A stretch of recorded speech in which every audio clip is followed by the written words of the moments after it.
Good afternoon, church family. Glad to be with you again on the study of James. Got a question for you as we start. How are you handling all this? This surge of the coronavirus again. I confess to you this last weekend kind of took the wind out of my sails a little bit. I had to really do some talking with myself. I was hoping and praying we were getting to the end of this thing, and doesn't look like we are. So we're living in strange times. Everybody knows that. And the mental and even the spiritual toll that takes on us can be very, very real, and we don't need to neglect either of those. We need to pay attention to our own thoughts and behaviors, and we need to pay attention to each other and help each other. Jeff reminded us in staff meeting just a few minutes ago that we need to be encouragers, maybe more than we ever have before. When you run into somebody or talk to somebody on the phone or whatever, be an encourager, because these are tough times, and we need to do things that actually help. And one of the best things you can do, one of the best things that can help me and help you, is when we're in the Word together. And so that's why I'm loving this study on the book of James. Being in the Word and getting a perspective that is so much more true than what we hear from the perspective of the world. There's no fake news in the Bible. I love that. We're to be a people who are different. Different not just in our religious belief or our theology, but different in our actions and our thoughts and our behaviors and in our perspective. Our theology has to be borne out into our actions and our thoughts and behaviors, or there's something very, very wrong. And book of James is so practical, you just can't go there. It just says, if you're a disciple of Jesus Christ, this is what your life is going to look like. And that's why I really love this. So we're going to be in chapter 1 still. I want to start with verse 2, even though Jeff's already covered it. I'm going to read down through about halfway through the chapter, and we'll visit about it. Consider it pure joy, my brothers and sisters, whenever you face trials of many kinds, because you know that the testing of your faith produces perseverance. Let perseverance finish its work, so that you may be mature and complete, not lacking anything. And if any of you lacks wisdom, you should ask God, who gives generously to all without finding fault, and it will be given to you. And when you ask, you must believe and not doubt, because the one who doubts is like the wave of a sea, blown and tossed by the wind. That person should not expect to receive anything from the Lord. Such a person is a double-minded and unstable man in all that he does. Believers in humble circumstance ought to take pride in their high position, but the rich should take pride in their humiliation, since they will pass away like a wildflower. For the sun rises with scorching heat and withers the plant, its blossoms fall, and its beauty is destroyed. In the same way, the rich will fade away even while they go about their own business. Blessed is the one who perseveres under trial, because having stood the test, that person will see the crown of life that the Lord has promised to those who love him. When tempted, no one should say, God is tempting me, for God cannot be tempted by evil, nor does he tempt anyone. But each person is tempted when they are dragged away by their own evil desire and enticed. Then after desire is conceived, it gives birth to sin, and sin, when it is fully grown, gives birth to death. Do not be deceived, my dear brothers and sisters. Every good and perfect gift is from above, coming down from the Father of the heavenly lights, who does not change like shifting shadows. He chose us to give us birth through the word of truth, that we might be a kind of first fruits of all that he has created. Great chapter. James is like the book of Proverbs, but maybe from a New Testament perspective. There's lots of practical advice in here, lots of things to help us live out as a disciple. But like Proverbs, sometimes it seems disjointed. It's like James is just sitting down and writing sometimes just random thoughts, just like the writer of Proverbs did. My chapter heading says in this chapter 1, this is about trials and temptations, but there's several other Proverbs in this chapter, and maybe they're all related more than I think they are, and maybe somebody else may have a different perspective on it. But I want to start at the end of this section. I want to start in verse 17, where it says, every gift is from above. Every good gift is from above. In Bible class, we might say we believe that.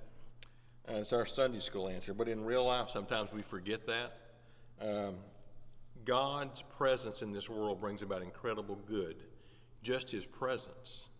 But then there's all the things that he gives us as well. We often go to God and ask him, why did you allow something to happen? Why did you do this? Can you fix this? If there's a downturn, if there's an illness. But far fewer times do I find myself just going to God and say, God, thank you for your goodness. Thank you for your presence in this world. We couldn't make it without that light that you bring every day. and thank you for all the good things that are in my life. I know they're a gift from you. I don't pray that prayer very often. So today I want to challenge you to spend the day doing that today, counting your blessings and realizing that God is the provider of all of them. And in your prayers, don't ask Him for anything today. Just tell Him thank you all day long. That'll be a challenge. I'm going to try to do that in my prayer life today. Verse 18, we are first fruits. Love that concept from the Old Testament. First fruits was the evidence of someone's faith that they trusted God enough to give Him the first, depending on God and trusting God enough that He will take care of it and provide enough for you and your family after that. You give the first of your crop, the first of your herd, before you even know exactly how much is going to be left for you and your family.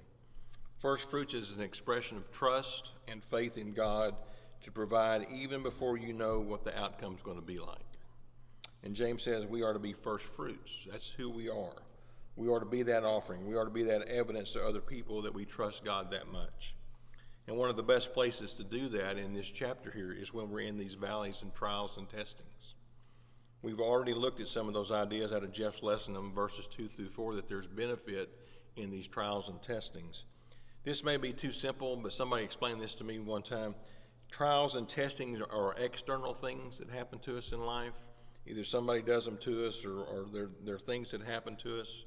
But then temptations come from my own thoughts, my own desires, my own feelings. God may bring trials and temptations. He may bring trials and testings, He doesn't always bring them. Sometimes they just come about because of my life and we're living in a fallen world. But God never brings temptation, because that comes from Satan and what Satan brought when he entered the world, and therefore we have these temptations.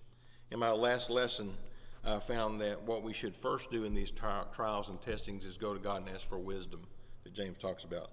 Wisdom to handle things well and to see what we need to see and be what we need to be.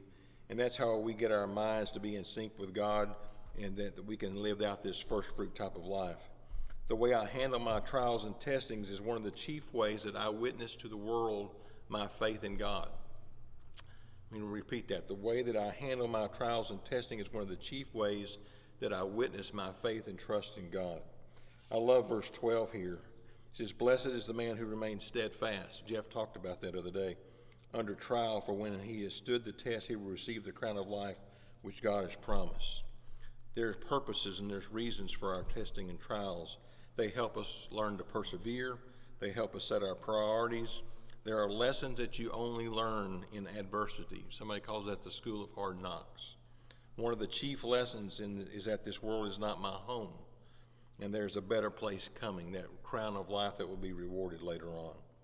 As a grandparent, we like to read books to our grandkids, and we found a book the other day called "We're Going on a Bear Hunt." Probably many of you have read that to your kids or your grandkids. It's a little adventure about these kids, and they're going to go try to see if they can find a bear. Probably not a good idea for most grandkids, but they're going on this adventure, and they face all these challenges along the way. They face a deep river they have to cross. They have to go through a dark forest. They go into a deep cave, and there's just one obstacle after the other. But every time they come up upon an obstacle, the dad says this: "We can't go over it. We can't go under it. Oh no, we have to go through it. We can't go over it. We can't go under it. Oh no, we've got to go through it." And I was thinking about that as I was reading that book to my grandkids. That's life. Very often we have to go through things, and when we do, there's benefit to us in the perseverance, in the getting through, so that the next time I have a challenge, I can remember. That would be a great bumper sticker for me to put on my car and maybe on my mirror every morning. Can't go over it, can't go under it. Oh no, I've got to go through it, but I go through it with God. And I go through it with this godly wisdom and this perspective.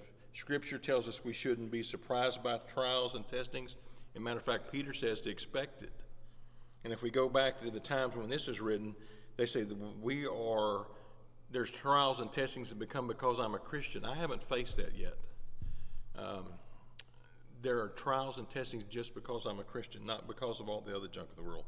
James will be killed in a few years after writing this book. In 65 AD, he's thrown off the temple, and he doesn't die from the fall, so they beat him with clubs until he dies. And as he's dying, tradition tells us he did the same thing that his earthly brother did. He says, "Father, forgive them, for they don't know what to do." Going through, you got to go through it. James lived out verse 18 in the way that he handled his trials and testings.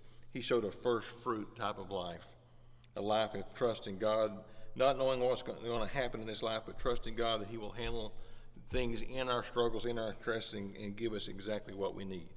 We can't go over it. We can't go under it. Oh no, we got to go through it.